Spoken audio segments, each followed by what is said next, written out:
right, everybody, welcome to Find Music. Yes, this is the second episode of the Great Musical Experiment. 10 questions with another musical commentator. And so today's musical commentator is Pat Kennedy from his channel, Close to the Edge. A fine channel it is. Hi, Pat. Hi, Don. Thanks for having me on your channel. Absolutely fantastic. So, Fantastic. the first question is, what was your first musical experience? First musical experience would be my dad played a lot of music. And over here in Ireland, in Europe, Eurovision Song Contest would have been the one that I remember. ABBA. Do you remember ABBA? Eurovision, They won sure, they sure. won the Eurovision Song Contest, I think in 1974, I think. Waterloo. And that's what we used to watch when we were young. That was my first really interaction with music, really. How many years did you watch Eurovision? Did you watch it many years? Just used to watch it all the way up until I got into rock and probably up to the late 70s Okay. when I started listening to Deep Purple and Zeppelin. Yeah. And when, of course, when I got Didn't into need prog. Eurovision anymore. No, no, no, no. I thought it was terrible then. All right, we'll go to the second question. What music did your parents listen to? Well, my mother wasn't a big music lover, so she didn't really, maybe there was on the radio. But my dad loved Perry Como, the Rat Pack, all that kind of music, Bing Crosby, that kind of music. I listened Yeah, Elvis. legendary. Mhm. Yeah, a lot of Elvis, bit of the Beatles, Perry Como, I said, yeah, but Elvis and the Rat Pack and Dean Martin and all that crowd.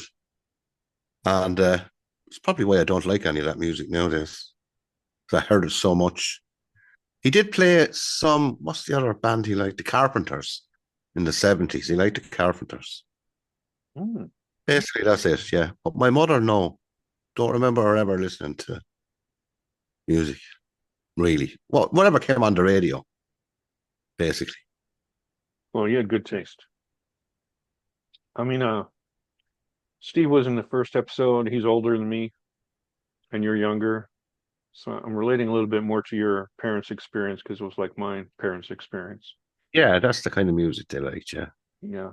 My mother was a big Elvis fan. Oh, yeah. Okay, now, oh, did you want to say something? No, I said my dad loved Elvis. I think Yeah. a lot of them did back in the Oh, day, yeah. like. Okay. Yeah, it's my mother. My dad liked big band music. Yeah, He was same, a same. Yeah, same. Big mm. band as well, yeah. Well, okay, so this question number three is what was the first 45, 33 RPM, 8-track cassette, whatever you bought, if you remember? If if I can remember well, it would have been a single, Bohemian Rhapsody by Queen. Ah, what That's an the one. introduction. Wow. Yeah, That's that's getting the it one on the because top floor. yeah, it was everywhere. Like, and I wanted and the record player we would have had at the time, I think it was 1975 Bohemian Rhapsody. It 75, is. yes, sir. And the record player would have been them old box mono record players where you could stack all the, you could put 10 singles on, they play one after the, and Oh, so that yes, would have I'm been it. related. Yeah. Bohemian Rhapsody. Bohemian Rhapsody. All right. Did any of the other formats ring any bells for first purchase? No, I didn't get into cassettes until the 80s. 8-track over here, you wouldn't have got them. Right. And obviously, none of the rest of the stuff would have been out at that time, you know? Okay. So it Well, was I really mean, vinyl. it could be your first CD purchase could have been in the 80s, right? Or But I know 90s. what I do know what my first CD purchases. I bought two, and I still have them. The same two I bought. And see, this was 1985 or six. I'm not sure, but I do remember. Hmm. It was Diary of a Madman by Ozzy Osbourne Classic. and Blues from Laurel's Canyon by John Mayall. Wow. They're the very two first CDs I ever bought, and I still have the same CDs. It's a pity I can't say that about all my LPs. They're just the ones I used to have all just went. Yes, That's the time way it has goes, that Doc. effect. All right, all Well, right. it was CDs that killed me with vinyl because I loved the CD format. And I kept all my cassettes as well, strangely, not my LPs, strangely. I understand that Strange. they're hard to let go of. I totally agree. My Yeah. trash compactor would be able to tell you about that. But okay, let's move on. Number four. What was your first concert, if you remember? And do you have a favorite concert act? Yeah, my first concert, I remember, I think it was 79 here in where I live in Waterford in the southeast of Ireland. There was a cinema at the time and they used to have bands at it as well. It was called the Savoy Cinema. And I went with a friend. Well, I was working. I think I was only about 15 at the time. The Horselips. That the Irish band, the Horselips. That One of was your my first. favorites One of my favorites. from Absolutely '76. brilliant. That album. Yeah, Book of Invasion. And they played a I few gotta tracks check off of it that out. and they played a few off Aliens. Other than that, it's kind of vague. Like, it's a long time ago, Don. But do you have a And my favorite, most all time? memorable, because I'm not a big concert goer. I know you are, but I'm not a big into huge crowds, right? I love smaller venues, intimate.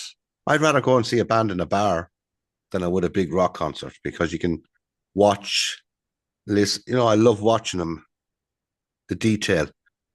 But I suppose the concert that stands out for me that was really special is in that same setting. I saw Wishbone Ash in a theatre here in Garter Lane, and I was about 3 or 4 feet away from drinking Guinness, and there was two original members playing, Andy Powell and Martin Turner, and playing right in front of me. And after the gig, which was absolutely fantastic, there was only about 100 people there, Don, right? And it was brilliant. You're so close to him and listen to all this brilliant music they brought out in the 70s. But after in the foyer, myself and my friend Stephen, who I went with, uh, we got to speak to him for about 20 minutes after the gig. And this was 1996 or 96. And they signed the album Argus for Stephen and they signed my Wishbone 4 CD at the time. And I still have it. Wow, it doesn't get better than that. That's fantastic. No, that to me, that's memorable because the fact that they sat down and we were asking them so many questions, like, probably stupid questions, if I remember well, but Yeah, so that's all that's right. that's the one that always sticks out with me. Okay. See. Oh, this does lead next very well. Big question. Number five. What is your favorite music genre? Hmm. Progressive rock. Progressive Solid rock is number my one. number one. Yeah. Wasn't originally because I didn't get into progressive rock first. But when I heard progressive rock, and especially when I heard the album Close to the Edge, but yes, that was the album that opened up the whole progressive rock genre. And it really is an English thing, I think, progressive rock, isn't it? It's a real English. Yes. Yeah, it is. It is English, quintessentially English. And that just opened it up because that got me in then to King Crimson, Emerson, Lake and Palmer. And Emerson, Lake and Palmer are my favorite progressive rock band. I think their first four studio albums, to me, there's no one better those. Nobody. Them four in the space of what, 3 years? So that would be it. But I do like hard rock. I love blues rock. I love Robin Trower. I love obviously Deep Purple are one of my favorite bands. Led Zeppelin, Floyd. I like Rush. I saw them a few times. I love Kansas.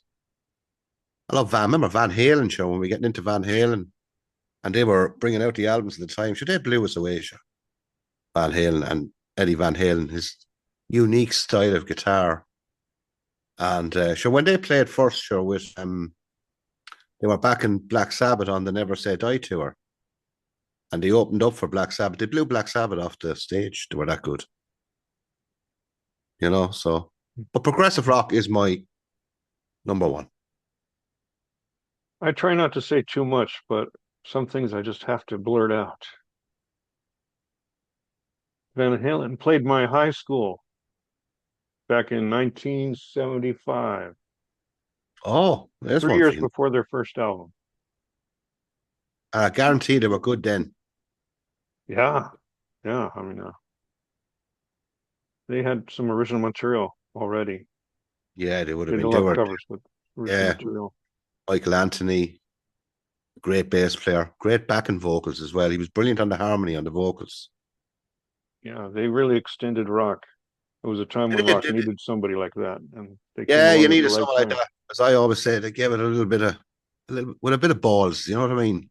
Don, Mhm. get it out there. Well, Anyway, that answers your question. Anyway, yes, and yes, yes. cup of tea. Number six. This one takes a little reflection. What is your favorite musical instrument to listen to? I don't have a particular favorite, but I have, if you know what I mean, on its own, I have two. It's guitar and keyboards. I love the combination of both.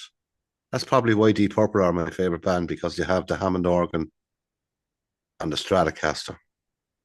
And progressive rock is it with guitar, Hammond organ, Mellotron, piano, Moog synthesizers. I love all that sound.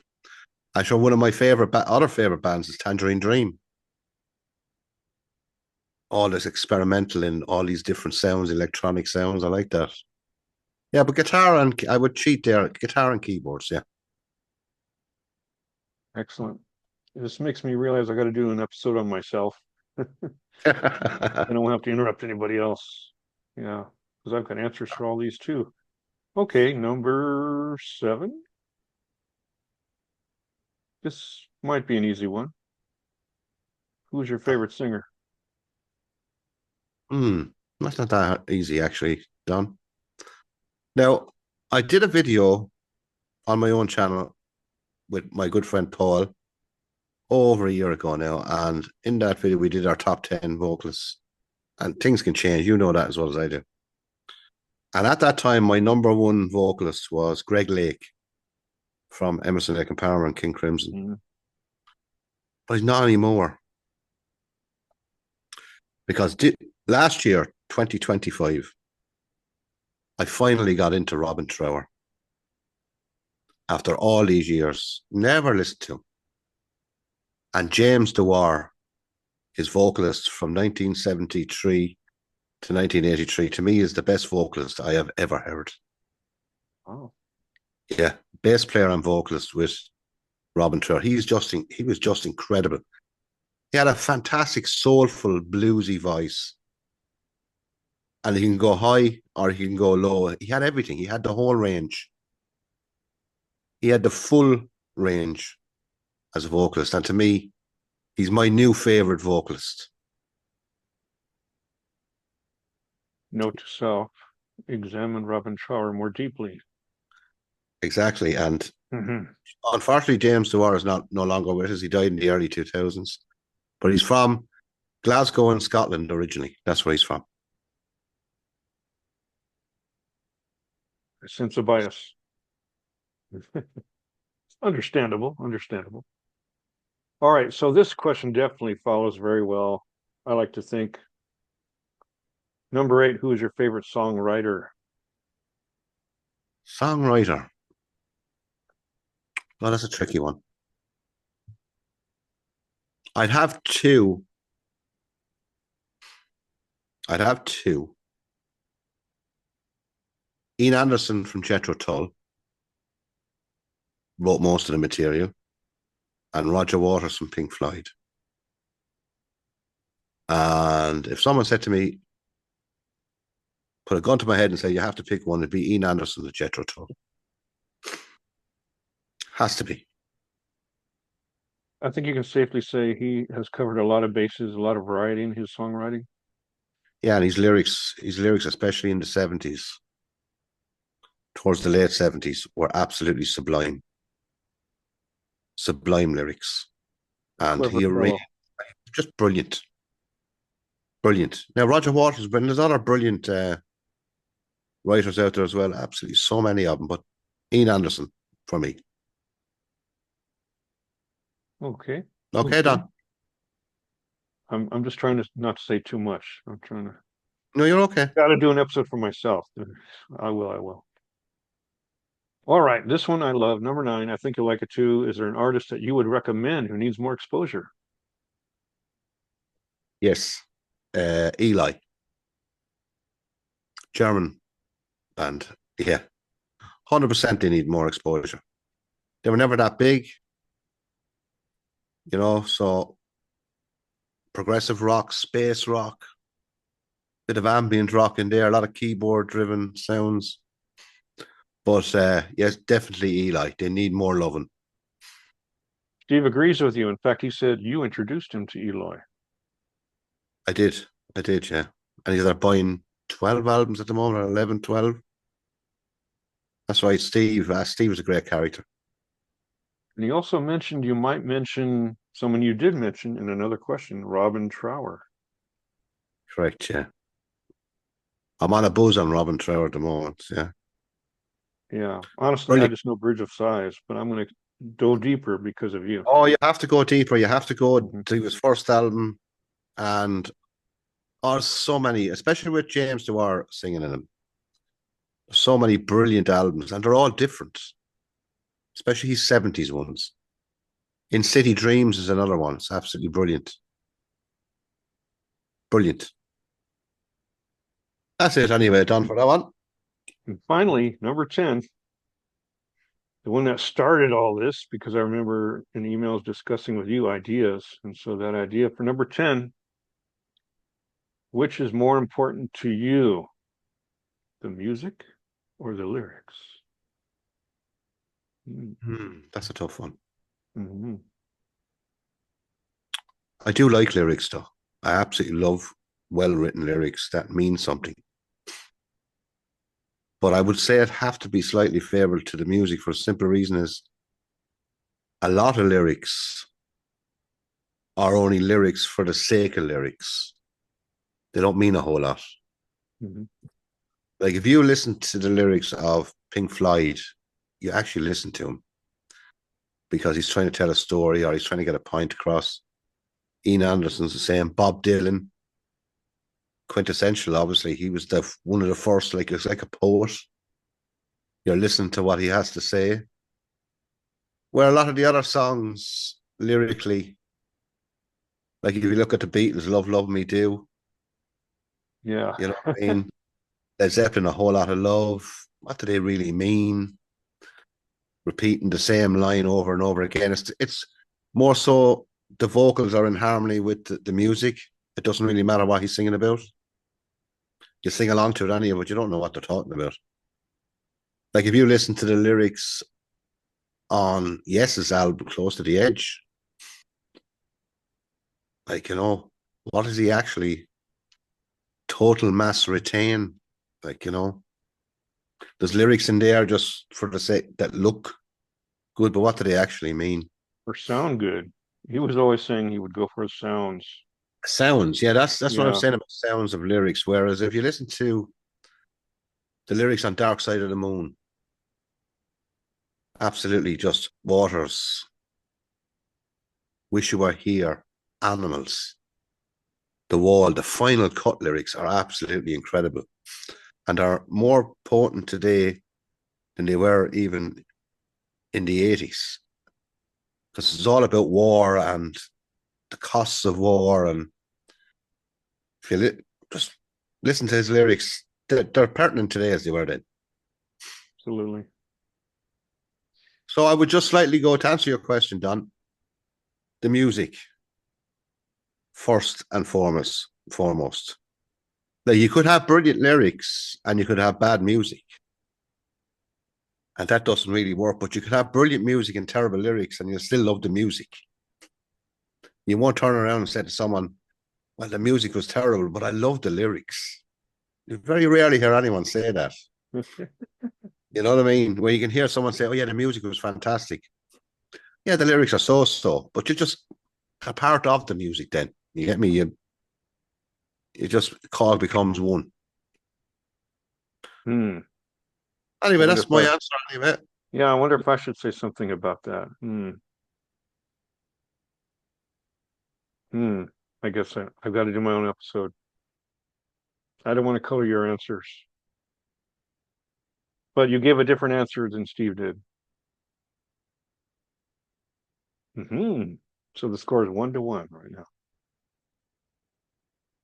Lyrics or music? Well, Pat, thank you so much. I'm going to visually thank you. Ta-da. Thank you, Pat. Thank you very much, Don. And in case there's anybody out there that doesn't know, you want to tell them how to find your channel on YouTube? Yeah, so yeah, just go to close to the edge /prog and you could leave a link in the description. That's it. Go over and Excellent. see. You might like some videos, you might not like some, whatever. Wide variety of videos on prog, It's, hard rock, classic rock, really. it's good watching, even, I mean, we're all different. We have different tastes. Absolutely. Sometimes we coalesce and sometimes we don't. But that's the adventure of it when you want to find music, right? You Exactly. got to hear other people's discoveries. Exactly. And without that, we wouldn't have the music we like. Anyway, And Don, thanks very much for continue having me on. to. Yeah, You've been exactly. listening to music for how long now? Over 50 years.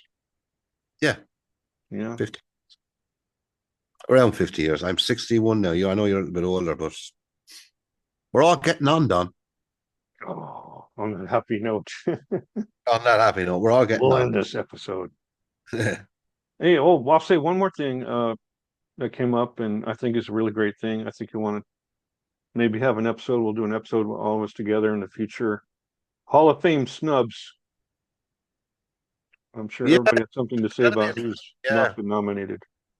Jethro Tull for one. Yeah, number one, I would say. Yeah, they should be in it. Yeah. What does it So we'll matter, do though? that. We'll do that. Another episode. What does it matter if they're in or out of it? It's the fans are more important. You know. Yeah. Okay. Take Thanks, care, Don. Pat. Thank you. Bye bye, lads. Bye bye.